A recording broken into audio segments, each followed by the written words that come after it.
These two are a piece of work. Hello, everybody. Welcome back to Taste of Reality. My name is Queenie. For those who don't know me, reviewing Married at First Sight Australia Season 9, Episode 19. It's episode 19, right? I think so. Before I get into it, please make sure to like this video, subscribe to the channel, hit the notification bell, and let's talk about the mess. Okay, so this review has the potential to be all over the place because I didn't write notes. And I write notes because I have a forgetfulness problem. But let's hope I remember what's going on. We're going to start with Olivia and Jackson. And with them, they've had the smoothest ride out of everybody here, whether they're a new couple, old couple, they have had the best experience so far. And the family thinks that this could be the real deal. I think it's very telling seeing Olivia's mom talk about how she thinks Jackson is just an upstanding guy. This could be the one, blah, blah, blah. Because if you remember at the wedding, she was very skeptical. She was grilling him. She was just very protective of her daughter. And the fact that somebody who presented as being that protective is speaking so highly of her partner, it's a good sign. These two could look legit. I kept saying at the beginning of the season that I really want to see them go through conflict. And I'm like, I think by now they must have. They must have had some kind of tiff or something. So I really do think that they are a very good pairing. Only thing that I don't like about them is sometimes they kind of talk like they're high and mighty just because they have had the best run. And it's like, okay, hold on. It's not always going to be perfect between y'all two. But for the most part, they're going great. Family approves. Moving on. Up next is Sam and Al. I felt like this was a setup. This was a setup for Al because so his mom is listening to Samantha talk about all the ways that he's improved. And she's saying, you need to have him do more in the house because he does this and that and this and that. And she's speaking very highly of him. And they keep doing this pan back to Sam's parents that obviously shows that they are not okay with his immaturity.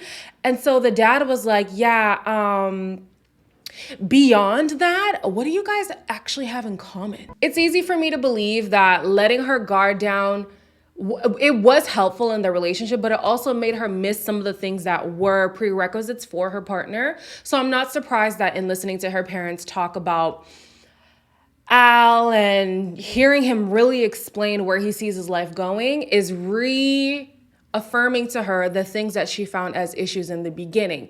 Now, granted, I think that there's a difference between accepting Al for who he is and then also remembering that you do have certain stipulations of who you want your partner to be, what you want them to achieve, and where you see your life going. So I'm glad that she accepts Al as he is. This is his personality. He's just fun-loving, whatever, right?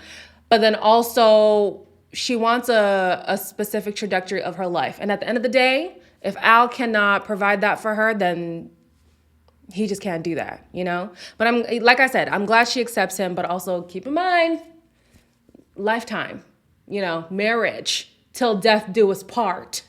The last couple to meet the family is Selena and Cody.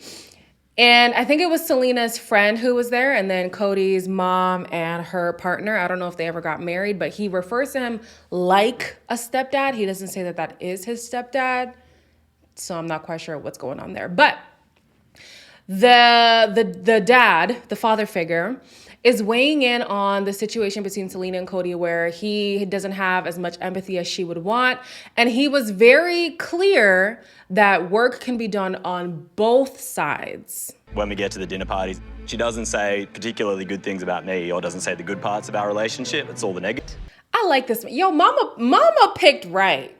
Mama picked right, because you check your person, even though you love them, you check them, but you also look at their partner and you say, you're not completely faultless in this. And I think Selena's really understanding that I could affirm him more. I could make it a better environment for him too, because if you're constantly being emotional, especially, I think somebody in the comments said it, for somebody who already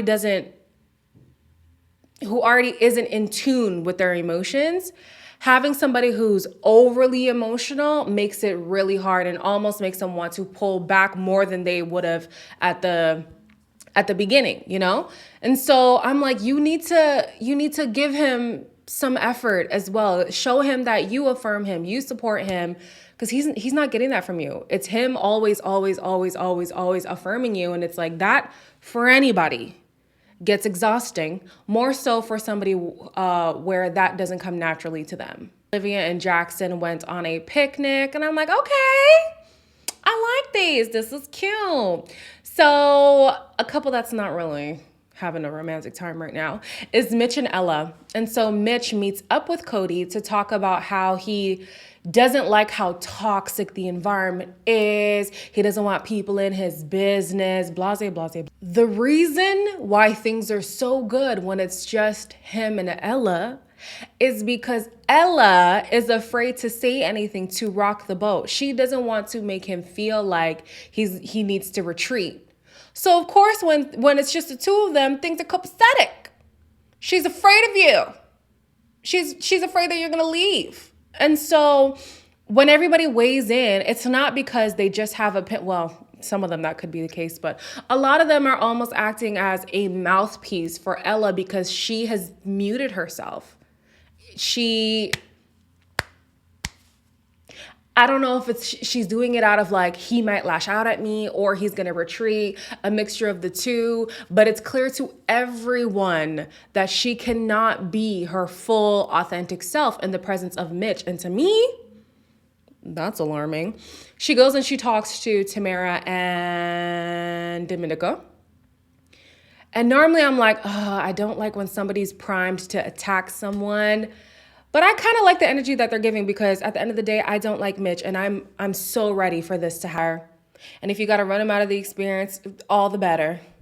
So on to the new couples. We have Kate and Matt who are doing the photo ranking challenge. And of course, Matt ranks Kate first because, oh, he's so enamored by this woman. She's amazing. She's amazing. You're beautiful. You're stunning. I want to hold your hand. I want to kiss and caress you. These are his words. These are his words.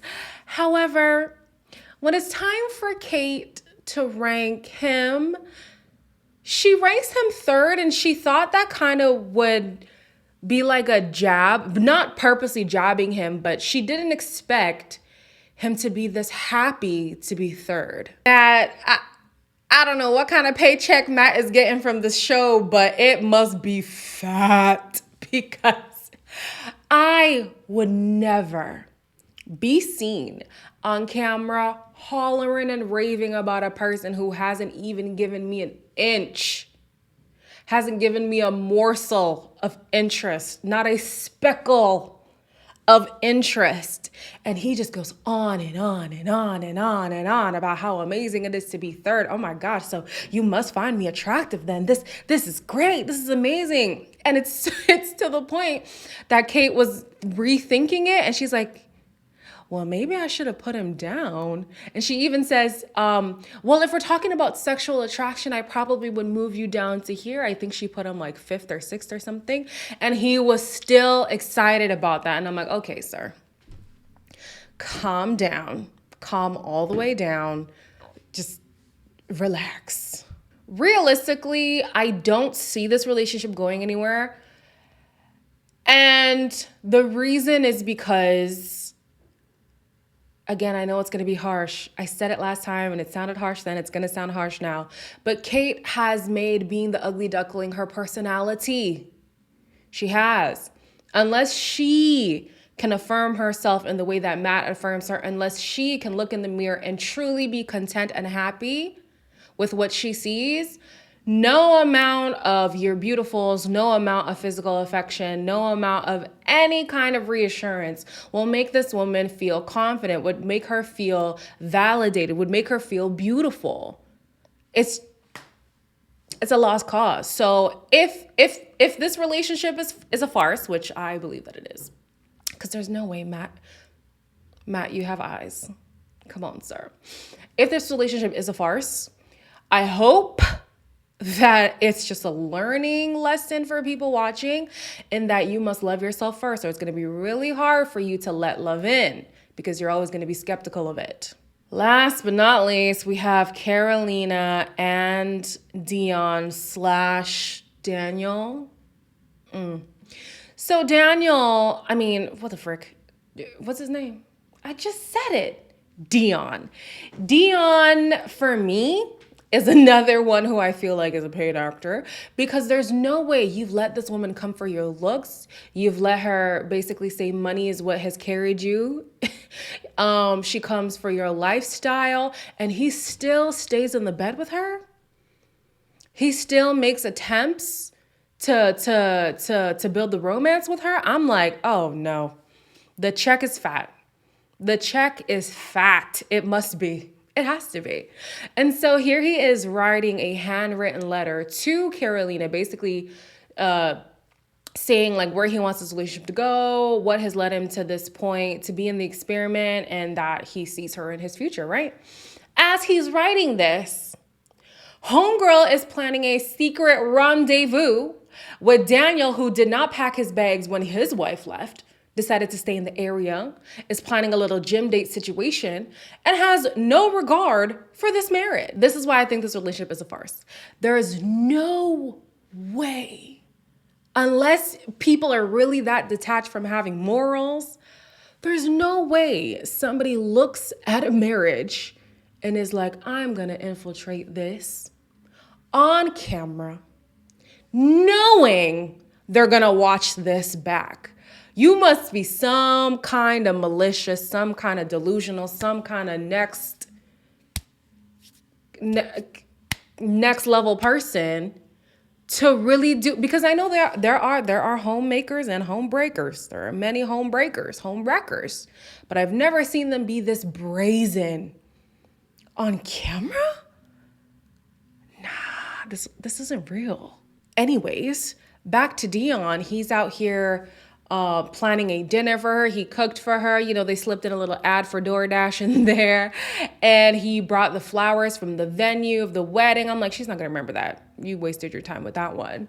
But in that, he's reading his confession to her and saying, like, these are the reasons why I really desire love, which falls on deaf ears. And then you fast forward to another conversation that they had.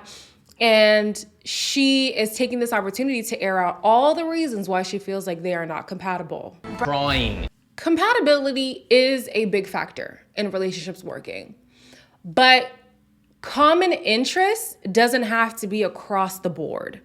You don't have to be into every single thing your partner is into in order for the relationship to work. You know, and oftentimes it's better that way because you have those times where you're apart, where you can, you know, get back in tune with who you are. Because oftentimes if you're like really just codependent on your partner, you have a lost sense of self, right?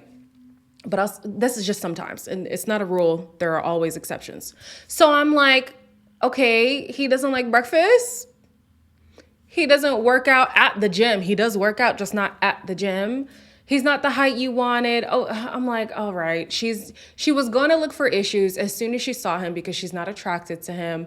And ultimately she is heard. We didn't see her, but she's heard on the phone talking to Daniel, and he has no regard for the relationship, clearly. The dinner party is the next episode. I don't know if things are going to come out there, but the commitment ceremony, I feel like this is finally the walkout that we've been waiting for. This has to be. I need to see this walkout. I just really want to see like how it goes down. Anyways, before that comes, as always, like, comment, share, and subscribe, and I'll see you guys in the next one.